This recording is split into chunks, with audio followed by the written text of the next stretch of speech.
Bienvenidas y bienvenidos. Hoy nos metemos de lleno en un texto bastante particular. El eco de Orión, el guardián del tiempo. Y ojo, porque no se presenta como ficción sin más, sino como una advertencia. Sugiere que lo que hacemos hoy, pues eso, que tiene consecuencias directas en el futuro. Nuestra idea es explorar esta narrativa. Toca temas de biotecnología, de poder geopolítico y, claro, de ética. Todo ambientado en un futuro hipotético, en Latinoamérica. Empieza fuerte, en 2029, con un misterio digital, una palabra, Tyrannus, y un USB con la clave Orión. Le llega una periodista en Porto Alegre. A ver, vamos a desgranar esto. La historia nos presenta el proyecto Orión. Se inaugura en Brasil, en Campinas, en 2028. Un complejo biotecnológico muy avanzado. Lo venden como un símbolo del renacer científico y tal. Pero la narrativa insinúa un propósito oculto, algo de control biopolítico. Exacto. Control biopolítico, o sea, usar la biología para dominar poblaciones. Y aquí es donde la cosa se pone, bastante inquietante. El texto detalla el origen de todo. Una bacteria, ancestral, del Pantanal. La llaman Tyrannus B13. Y fíjate cómo la describen. Resistente a todos los antibióticos, supermutable. Mutable y peligrosa, ¿no? Muy peligrosa. Con una afinidad específica por el sistema nervioso humano. Terrible. Y la decisión que se relata no fue eliminarla, fue peor. ¿Peor? Sí, convertirla en un arma biológica. La potencian cruzándola con genes de tardígrada, para resistencia, y de ébola, para, ya sabemos. ¡Madre mía! ¿Y cómo se supone que se libera? Pues de forma muy discreta. Según el texto, lo camuflan como un fallo en unas pruebas. Nadie sospecha al principio. Las primeras víctimas, entonces, aparecen en Belén. Síntomas brutales. Fiebre altísima, pierden el habla y un colapso neurológico muy rápido. Y los hospitales, me imagino. Desbordados, casi al instante. Mientras, los comunicados oficiales son vagos, ¿sabes? Hablan de una enfermedad tropical rara, poca cosa. Pero aquí la historia introduce una división muy marcada, ¿verdad? Tremenda. Mientras el caos se extiende por todas partes, nos cuentan que las élites, las de Sao Paulo, políticas y empresariales, ya tenían acceso a una cura secreta.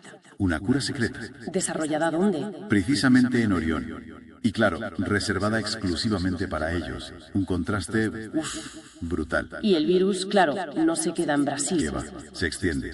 Argentina, Bolivia, Chile, Colombia, Costa Rica, Cuba. Toda Latinoamérica. Y además muta, se vuelve peor. Exacto. Más contagioso, más letal. Los gobiernos empiezan a caer uno tras otro. El texto da una cifra. Es escalofriante. Sí, habla de más de 300 millones de muertes. En menos de un año.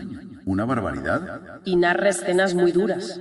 La caída de Uruguay en semanas, Asunción tomada por tropas brasileñas con la excusa de proteger. Sí, un acuerdo de protección. Y Santiago se rinde. Incluso menciona, cosas terribles.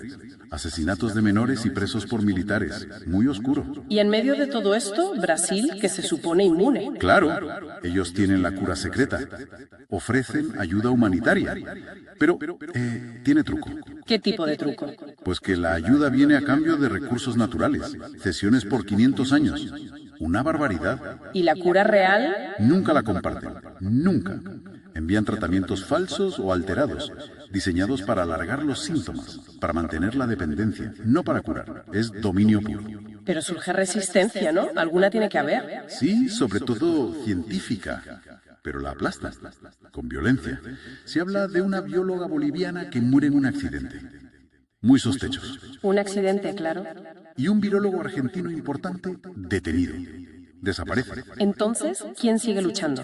Pues parece que solo queda la periodista de Porto Alegre, la del principio, con su blog El Eco de Orión. Ah, el título del texto. Exacto.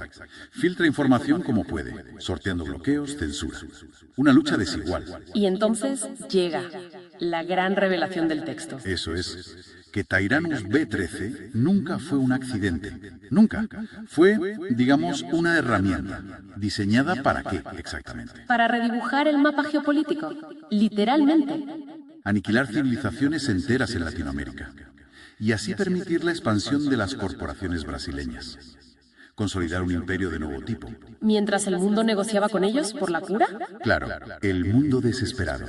Y Brasil controlando la única solución. Una posición de poder absoluto. El proyecto Orión, oficialmente, se disuelve en 2032. Sí, pero es una fachada. Los laboratorios siguen, bajo otros nombres, clandestinos. Y como una especie de contrapunto, mencionan un manifiesto. Sí, en 2030. Científicos supervivientes publican el Manifiesto de la Inteligencia Artificial, una alerta desesperada sobre cómo la ciencia, sin ética, puede convertirse en una arma de destrucción. Y el final de la historia es... sorprendente. muy sorprendente. Casi cósmico, como decías antes. Una lluvia de meteoros. Meteoros. Sí, impacta en Brasil, destruye grandes zonas y sugiere que destruye también los laboratorios secretos. Vaya giro. ¿Y el resto del mundo? Observa. Quizá con alivio. ¿Quién sabe? Latinoamérica empieza una repoblación lenta, dolorosa. ¿Y la periodista? ¿La del blog? El texto dice que muere, pero deja flotando un rumor. Inquietante. Que su conciencia podría seguir viva, digitalmente, en la red. Uf, qué historia. Entonces, resumiendo un poco, ¿qué tenemos? Pues una secuencia brutal, descubrimiento científico que se pervierte, arma biológica, conquista silenciosa, resistencia y una resolución casi externa, ¿no? Con los meteoritos. Exacto. Y el propio texto se define como eso, una advertencia del futuro, transmitida por el guardián del tiempo. El mensaje es claro, ¿eh? ¿Cuál dirías que es el mensaje central? Que el conocimiento sin ética es peligrosísimo, que las catástrofes nacen de decisiones que parecen pequeñas al principio. Y esa idea final que deja, cuando el poder usa la biología, no surge ciencia, surge imperio. Es muy potente. Y nos deja con una pregunta, ¿verdad? Casi una pregunta directa del narrador, ¿sí? Dice algo como, ¿la historia aún se puede cambiar? ¿Cómo asegurar que la ciencia sirva al bien común y no a la dominación? Ahí está.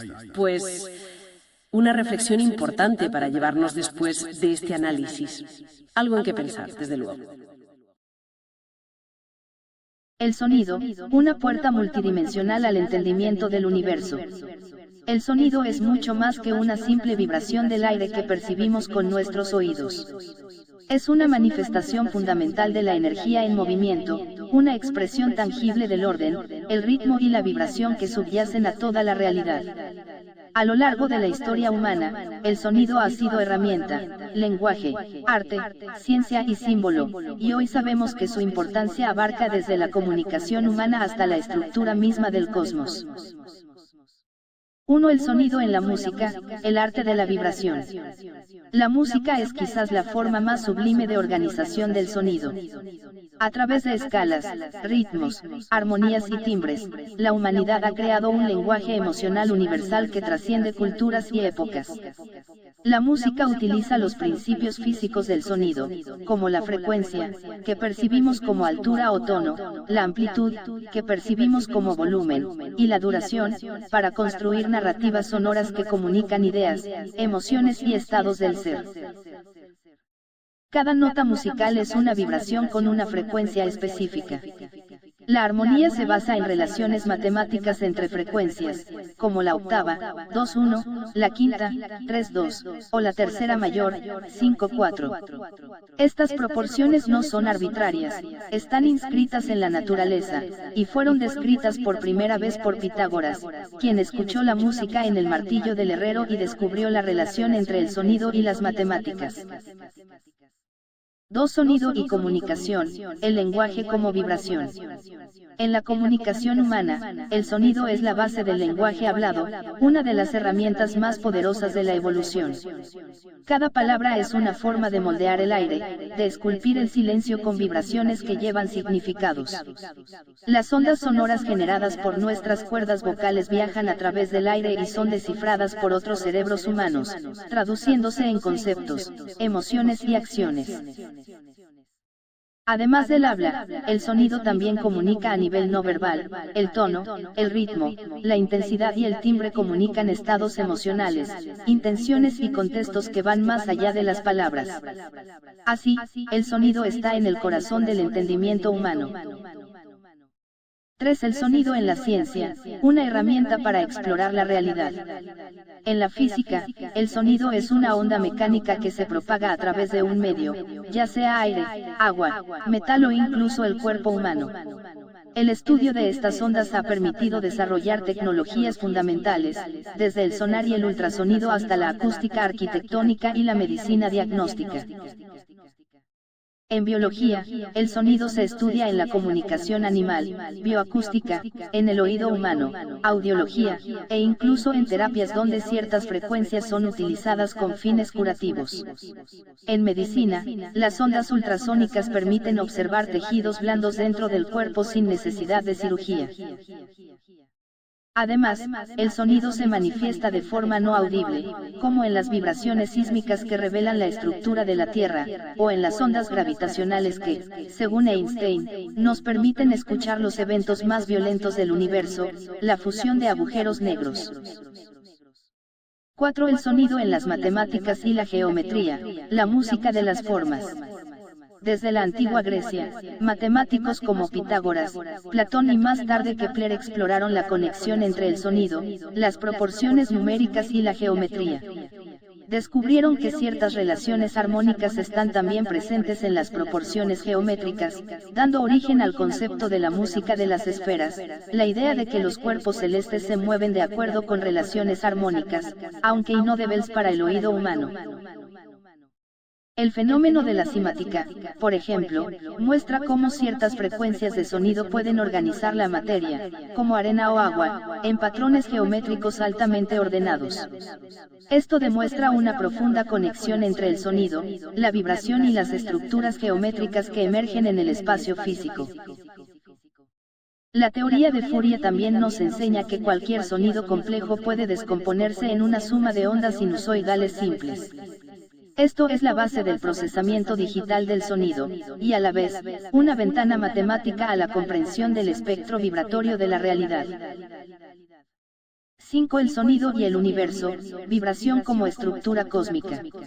Más allá de la Tierra, el sonido también tiene su lugar en la cosmología moderna, aunque en el espacio vacío no pueda viajar en forma audible. Por ejemplo, los astrofísicos estudian la radiación cósmica de fondo y las fluctuaciones en la materia primordial del universo como si fueran una especie de eco del Big Bang, patrones de vibración que dejaron huellas sonoras en la estructura del universo. Incluso, las ondas de presión generadas en el plasma del universo temprano pueden analizarse como análogas al sonido, permitiéndonos escuchar la evolución del cosmos. En este sentido, el universo puede entenderse como una sinfonía en expansión, donde cada galaxia, estrella y planeta participa en una danza de vibraciones. El famoso físico John Wheeler dijo, todo es información, y la vibración es la forma en que esa información se expresa. Si todo en el universo vibra, entonces todo tiene sonido, al menos en un sentido amplio y fundamental. Conclusión, el sonido como puente entre dimensiones. El sonido es un fenómeno físico, sí, pero también es una metáfora viva. Es energía en movimiento, es orden dentro del caos, es arte, ciencia, emoción y estructura.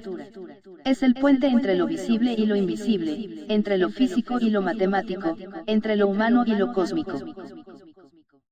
Escuchar no es solo un acto biológico, sino también una actitud ante el universo, una forma de sintonizarnos con las frecuencias que nos rodean y que nos habitan. Comprender el sonido en todas sus dimensiones es comprender mejor la naturaleza del ser, del tiempo, del espacio y del espíritu. La forma menos pensada de conciencia inteligente está esperando ahí fuera, que podamos comunicarnos. Recordemos siempre, que como especie inteligente, no hemos podido entender los lenguajes de otras especies vivientes y menos, entendernos a nosotros mismos. SETI Project, una mirada diferente al universo entero.